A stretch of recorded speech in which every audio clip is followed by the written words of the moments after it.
Welcome back. I'm Michael Bull, and this is the Commercial Real Estate Show. Today we're talking about adaptive reuse projects, and please welcome my next guest. It's Bruce McAvoy. He is a design principal with Perkins and Will. Bruce, thanks for joining us today. Thanks, Michael. Pleasure to be here. And Bruce, I'd like to talk about some of the projects you've been involved with, and then after that talk about some lessons learned and maybe some tips for our listeners and viewers. And if you will, start us off and tell us a little bit about the MODA project in Atlanta. Sure. MODA stands for actually the Museum of Design Atlanta. It's a small museum directly across from the High Museum. It's about 12,000 square feet, and it actually used to be a parking deck. A parking deck? Yeah. It was pretty interesting. We were repurposing that building and trying to create some a relevant piece of architecture for the city again. It was a 1986 building, had a very strange configuration where there was a horseshoe-shaped driveway right off of Peachtree Street, and you drove directly into the building for on-street parking, basically. It was a whole level of a deck, 2 levels below that. And when we did the project, we thought there's a much better urban solution, especially how Midtown has grown since the mid-'80s. And what we did was we created a plaza there and then wanted basically a retail tenant or a cultural tenant. If it could be associated with design, great. And MODA was actually downtown in Marquee 2. It actually just celebrated its 25th anniversary. It was originally in one of John Portman's model rooms. He was instrumental in starting it back then. It was actually called the International.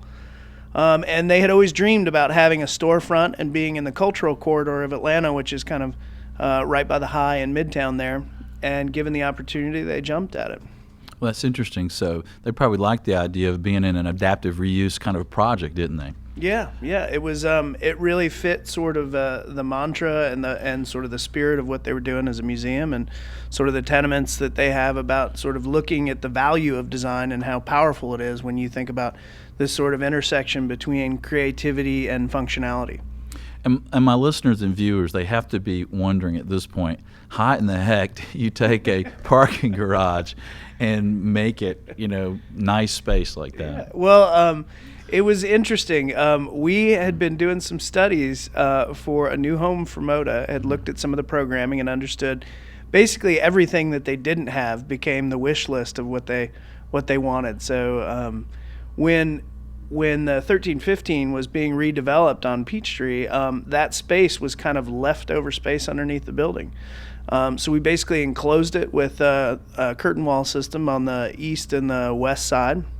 The north side was partially enclosed and just had a rail for the parking, so we put some storefront there as well. And then the southern half of the building was basically taken up by another tenant. So once we had the shell, then that's all we needed. Then the real challenge began about, again, like you said, how do you take what was a parking deck and turn it into a museum? So.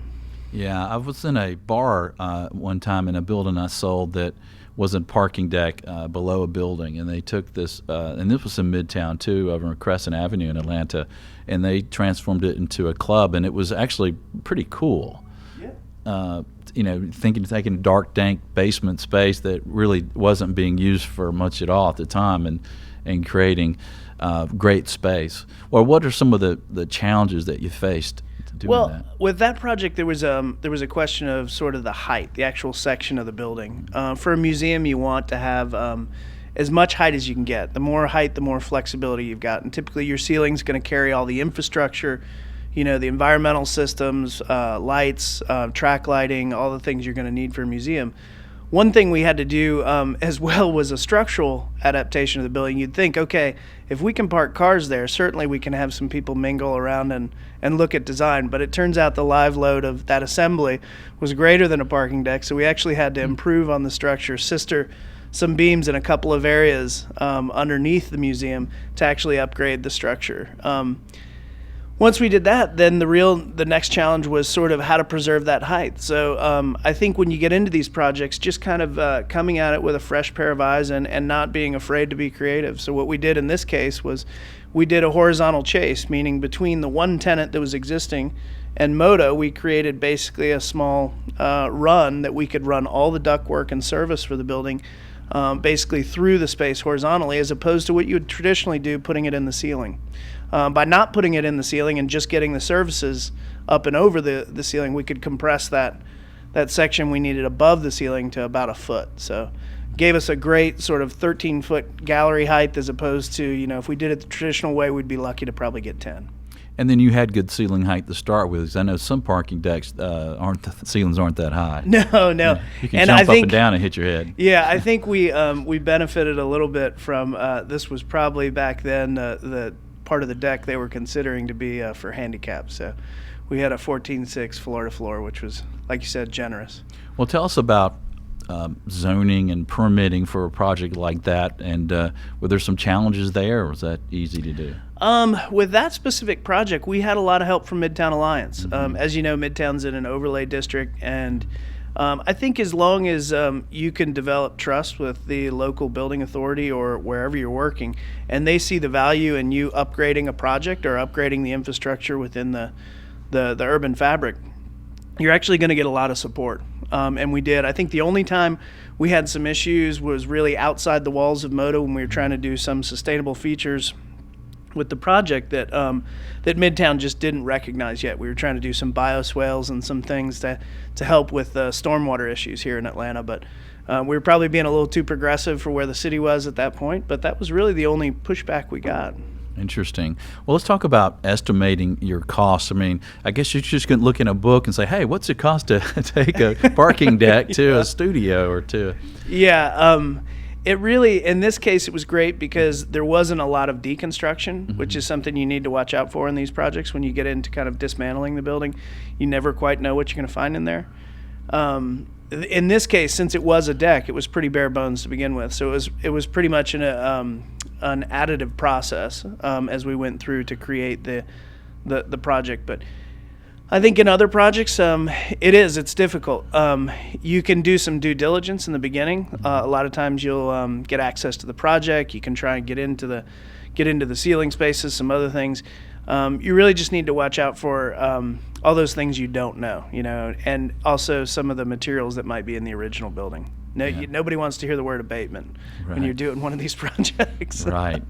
And the unknowns can be scary. So you may have some percentage of your cost for those unknowns in a new construction project, but what might you increase that to in an adaptive reuse? Yeah, well, I think the way that financially, just in general, when we'll talk about an adaptive reuse project, we kind of like to think of it as, okay, if you were doing a new project, it's coming forward, what are you saving by doing this adaptive reuse? So a lot of times there's a lot of embodied energy and a lot of embodied cost in, say, the structural system that you're going to get just basically right out of the gate, as long as it works for you. Sometimes building systems are there that can be partially salvaged or partially used. Sometimes they've just been added for some reason and somebody, a tenant ducked out or something. So yeah, adaptive reuse can be a great way to salvage a building and salvage some value. I mean, we sold a hotel that had become defunct and functionally obsolete, and we sold that in downtown Atlanta to someone who did student housing. And like you said, they were able to use the structure and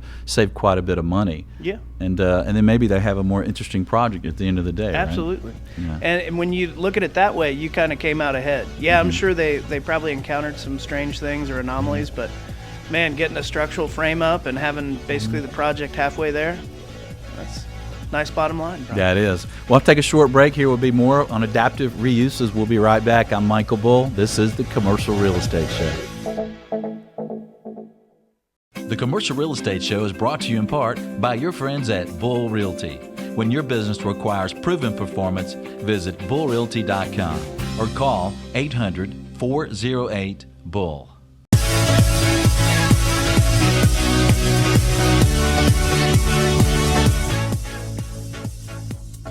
Welcome back. I'm Michael Bull, and this is the Commercial Real Estate Show. Today we're talking about adaptive reuse projects and sharing some ideas and some lessons learned in projects around the world. My guest is Bruce McAvoy with Perkins & Will.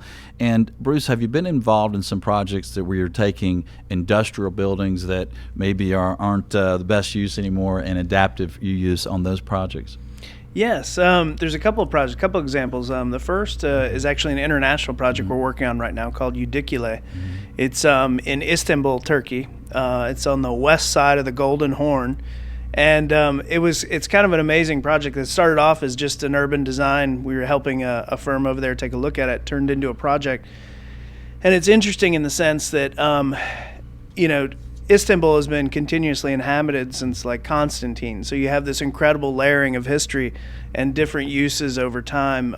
This project in particular, they want to do a mixed use project, and it's at the intersection of Udikule Castle, this ancient land wall that basically bounds the Golden Horn from the castle, a seawall that's also dates back to probably Constantine, and then the termination of the European rail line where it hit the Turkish rail line, and all these train buildings that were built probably around 1910, 1914, that were finally abandoned probably around in the 50s.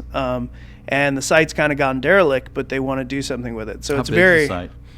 I can't remember the exact size of the site. The overall program, when we're done with the mixed use, is going to be around 480,000 square feet, and that's split above ground and below ground. But it's kind of crazy that you have this intersection of new development, these old industrial buildings, ancient ruins, and the idea that all of this is going to layer up as a partnership, basically, with the local government in Istanbul as a historic preservation / repurpose, reuse, adaptive reuse. So kind of a little bit of everything in that project. That's great. And what do you have there? Do you have hospitality and? There's a healthy mix. They want to do high-end retail. They want to do some hospitality. They're looking for a hotel partner right now. There's actually going to be a cultural center that tells some of the story and the heritage of the site, small museum component. There'll be a mosque on site for the neighborhood just to the north of this area, which is going to be, again, serviced by the project. And then also there's been an incredible development along the waterfront. This is right along the water, as I said, with the seawall, and there's an expressway there. So they want to see this project also be a piece of infrastructure. So they want to bridge over basically the highway and link up to this linear park that moves along the water and the new Fisherman's Wharf that's there.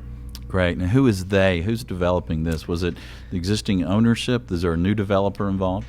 This is a private developer, but it's a very interesting case over there. Istanbul has a wealth of these dilapidated sites that are heritage sites. They're culturally significant.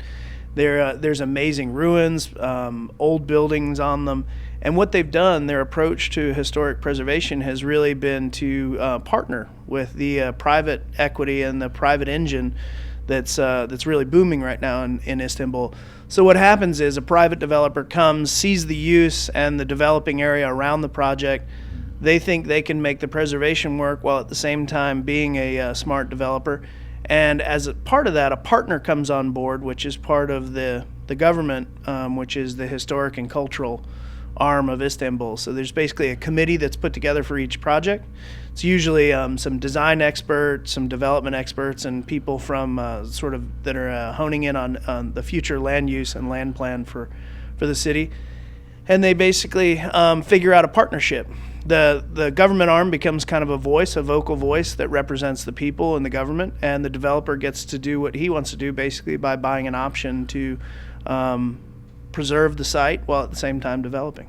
Yeah, and a lot of developers, even U.S. developers, are looking at global sites and global development now, aren't they? Yeah, and those projects, I have to say, in Istanbul, there's a few online now, extremely successful, not only because of sort of what the developer's done, but it has this sort of cachet and equity that you just can't buy. This continuous history and great story that makes it culturally relevant before you really come out of the gate and make it relevant again.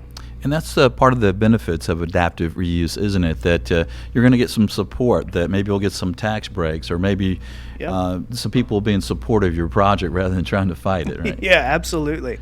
And I think anytime, like when we were working on Moda, anytime where it's viewed that you're kind of upgrading the condition, if it's the case in Istanbul where it was sort of a derelict site and kind of existing in ruins, or whether it's even, here in Midtown where you have a project that from the mid-'80s that's just not really that relevant anymore, and it's kind of probably considered C property, and you could take it back to A space.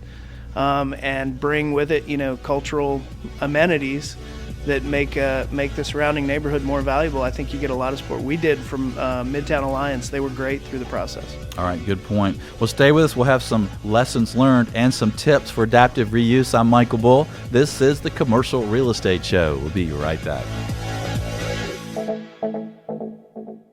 The Commercial Real Estate Show is brought to you in part by France Media. France Media provides exposure to the world of commercial real estate. Visit francemediainc.com or call 404-832-8262.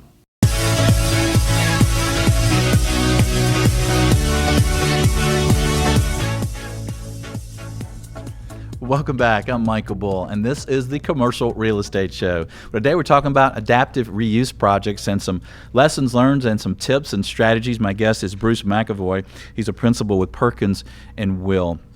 And Bruce, what can you tell us about the entitlement process and zoning in these projects? I know it's crucial. How big of an issue is that when you're changing use? Well, with the projects we've discussed so far, Moda and the project in Istanbul, I think as long as you're moving the right direction as far as value, so if you're sort of upgrading a site, taking an industrial site, say, to mixed use or to office or to residential, like we're seeing around town, you tend to get a lot of support because you're going to see an increase in land values, the project seen as an asset to the city. And then, with any luck, if you're in the right zone too, maybe you get a little bit of help from the city, whether that's for tax incentives or actual money that's available, bond money sometimes. In the case of 1315, there was some TARP funding that basically dropped our interest in the deal, which, again, went towards the bottom line and allowed us to do some of the things we were doing with Moda. Yeah, this is a good point. If you're improving the use of the property in the neighbors' minds and in the politicians' mind, it could be pretty straightforward. But I know in some cases where you're taking a mall and you're doing some other use that maybe the neighborhood doesn't think is as great as a mall, but you may have a mall that's just defunct, it's just dead, it's just not going to be retail anymore, and you have to get the neighbors, and you've got to get the politicians on board. Well, let's talk about, you mentioned some of the tax credits. How crucial are these tax credits, and what have you done in some of these projects? Well, I think with the tax credits, what's important, sometimes you can just get stuff out there that is good design, right? Mm-hmm. So if you're going to look at most of these projects on a smaller scale level, you're going to be looking at project infrastructure, meaning building systems. So if you're replacing building systems, if you can beat the baseline, we used to be able to turn to the freedom of or Independent Energy and Freedom Act, which basically you could get tax money back based on how you could make the building perform. Unfortunately, that expired this past year in December and was not renewed, but we expect that to come back. At the sort of macro scale or much larger scale, you can get a lot of tax incentives. I know that some of these mega projects we've seen crop up around Atlanta, like the Aerotropolis, where Porsche is located just off the runway down at Hartsfield that everybody flies over. I know they've got a lot of help from the city. I think by the time that was all said and done, it amounted to about $15 million worth of tax incentives. I'm sure we'll see similar things with the GM plant. It's been in the news lately about that deal closing and what's going to go on with the master plan for that and the projects that will follow, hopefully as successful as Porsche and what they've managed to do with the old Ford plant. Yeah, and these neighbors, usually the neighborhood groups and things can be influential with the politicians on what happens in these projects. And they've got to understand that, look, there's some tax incentives, but you're going to bring jobs, you're going to bring shoppers, you're going to increase the value of your property and your business in the area, aren't you? Yeah, absolutely. I mean, when you think about sort of holes in the urban fabric, like where Moda's located, mm-hmm. that was kind of a little bit of a desert between sort of the Colony and 14th Street corridor there, all the way up to 17th, which was the next sort of moment you had retail. And I think with coming online across from the High Museum and the Woodruff Art Center, was a natural for Moda, and it actually created yet another destination. And when I think you can create these sort of magnets or destinations in a city, that just helps everybody. It's going to help property value, it helps the traffic and bringing people through, and it's going to affect the tax base as well. Yeah, that's important. And Bruce, you've been involved in a lot of these projects. What are some of the major obstacles? What are some of the challenges with these adaptive use projects? Well, I think having the right target to begin with. We've talked about several different projects at different scales today, and I think location, like in real estate, is everything, right? So And timing. and timing, and having that location, and having the right location that's ready for redevelopment is key. Once you get into the project, I think understanding sort of the basics of what's there, because the way I like to think of it, and I think some of the savvy people that are doing this redevelopment, they think of the project as a head start, right? So what's the structural system of the project? What are the building systems in place? What's the infrastructure from the city that's feeding the site? Once you start to take all that into account, that's sort of, in a price model, are things that basically are coming off your end and are existing conditions. The places I think you got to be careful are what was that use before? Like some of these industrial sites, you start getting into some of the things like soil contamination or abatement issues just because of construction means, say from the 50s or 40s when some of these things, became a reality. Those are the things where money can start to evaporate pretty quickly, and you probably need to be careful. And speaking of good locations, as an example of a good location, you have the Atlanta Media Campus, right? That's an adaptive reuse project in Gwinnett County on I-85 north of Atlanta, right? Yeah. We've been helping Jim Jacoby and his group take a look at that, do some master plan work with them, and they have just been doing a great job with sort of the local movie industry. I mean, you name it, they've had the stars through there. And that's an example, again, of taking something that was probably underutilized. OFS was the original tenant who makes fiber optic.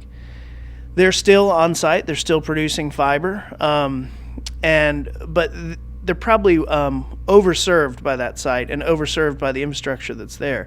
So Jim and his group have kind of come in and taken some of that extra space, including an entire factory building that was under construction before it was no longer needed, and converted that to sound studios, which is, I'm sure, has been wonderful, not only from the standpoint of what's going on that site and the intersection there at Jimmy Carter and 85, but also for the tax base of Georgia and sort of what we've been trying to do as far as bringing movies to Atlanta. Yeah, that's a good point. So if you have an industrial building, just turn it into a movie studio, right? It's that easy, right?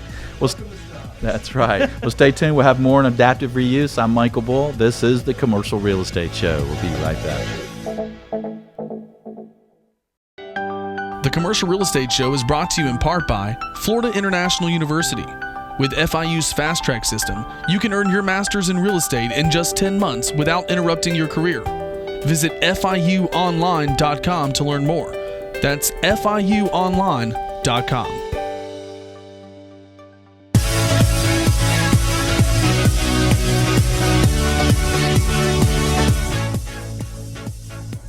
Welcome back. I'm Michael Bull, and this is the Commercial Real Estate Show. Remember, if you're listening to the show on one of the radio stations around the country, at the show website, commercialrealestateshow.com, we're going to have some images and things of some of the projects we're talking about, and also you can catch this show on video or the audio podcast at any time you like. Just visit CREshow.com. Well, today we're talking about adaptive reuse projects, and my guest is Bruce McAvoy with Perkins and Will. And Bruce, this is our last segment of the show. Can you leave us with some tips and for their listeners and viewers about adaptive reuse if they're involved in a project?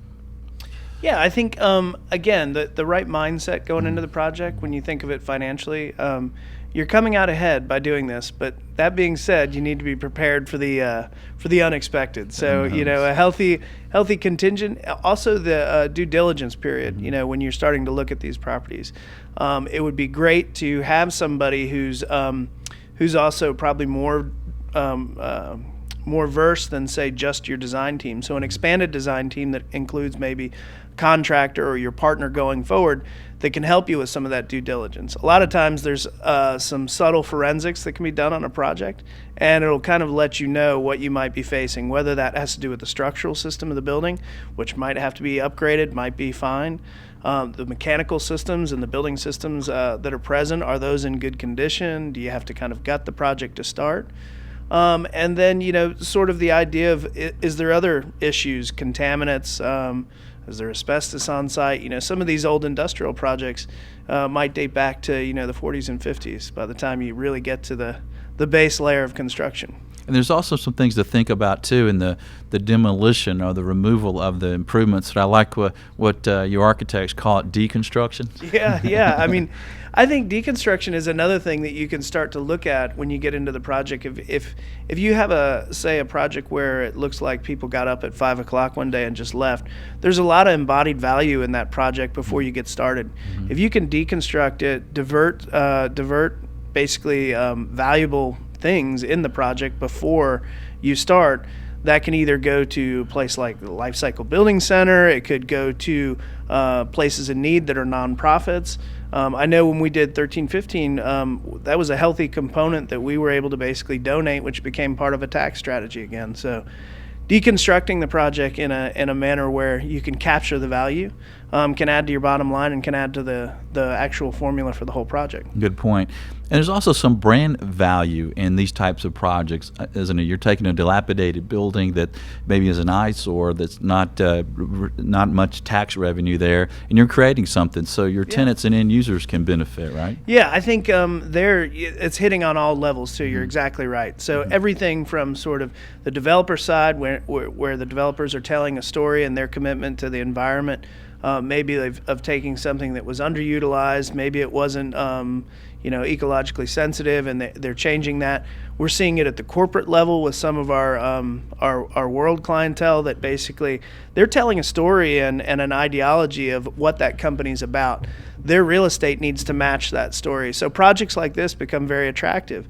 When you go even further down to, say, the tenant level, we've all seen the millennials come into the workplace, and they have a very set view of the world, and they want to have an impact on the world, and they're cause driven.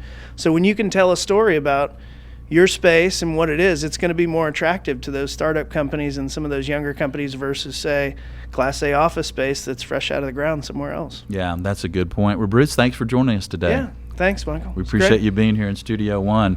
And thanks for joining us on video or on the radio around the country. And do make sure you visit the Commercial Real Estate Show website and catch this video so you can see some images of these properties we're talking about. Be sure to catch future shows of special interest to you. Sign up for a once-a-week email announcing the show topic at commercialrealestateshow.com. And be sure to join us next week. We'll talk about healthcare and healthcare real estate. Thanks for joining us today. Until next week, be sure that you always lead, learn, and laugh, and join us for the Commercial Real Estate Show. The Commercial Real Estate Show is brought to you by Florida International University and Bull Realty Commercial Brokerage, a great place to do business. For more information on these companies or to access additional podcasts, videos, or blogs, visit commercialrealestateshow.com.